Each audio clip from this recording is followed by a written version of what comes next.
ଏହି ପୃଥିବୀ ଉପରେ କେହି ଚିରଜୀବନ୍ତ ନୁହନ୍ତି, ନା ମୁଁ ନା ଆପଣ। କିଛି ବର୍ଷ ପୂର୍ବେ ଯେଉଁମାନେ ଥିଲେ ସେମାନେ ନାହାନ୍ତି, ଆଉ କିଛି ବର୍ଷ ପରେ ଆମେ ବି ନଥିବା। ଏକଥା ଆପଣ ଅନୁଭବ କରିବେ ଯେତେବେଳେ ଆପଣ ଶଯ୍ୟାରେ ପଡ଼ି ରହିଥିବେ ଆଉ ଡାକ୍ତର କହିବେ ଇଏ ଆଉ ବେଶୀ ଦିନ ବଞ୍ଚିବେନି। ସେତେବେଳେ ଆପଣଙ୍କର ଗୋଡ଼ ହାତ ଆଉ ଚାଲୁନଥିବ।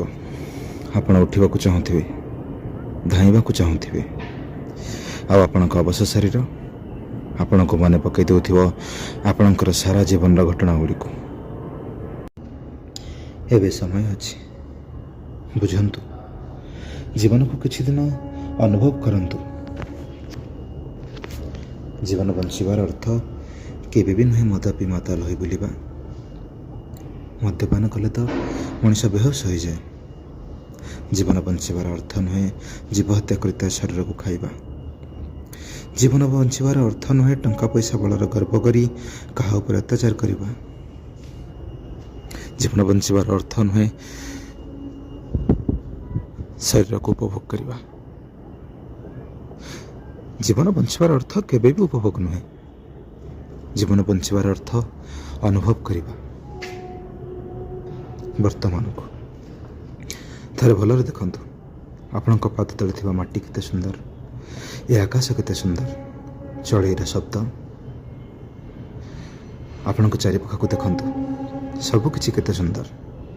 ଲୋକମାନଙ୍କ ସହ ଭଲ ବ୍ୟବହାର କରନ୍ତୁ, ଆପଣଙ୍କ ନିଜର ଭିତରେ ଖୁସି ଅନୁଭବ କରିବେ।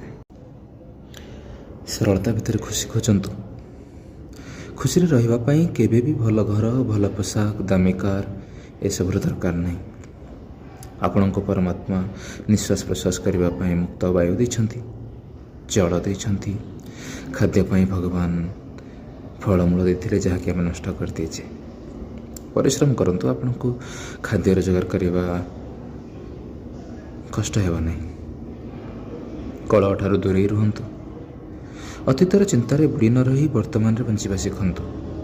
ଭବିଷ୍ୟତ ପାଇଁ ଯୋଜନା କରନ୍ତୁ, ସଞ୍ଚୟ କରନ୍ତୁ, କିନ୍ତୁ ଭବିଷ୍ୟତ ଚିନ୍ତାରେ ବୁଡ଼ି ନ ରହି ବର୍ତ୍ତମାନରେ ବଞ୍ଚନ୍ତୁ।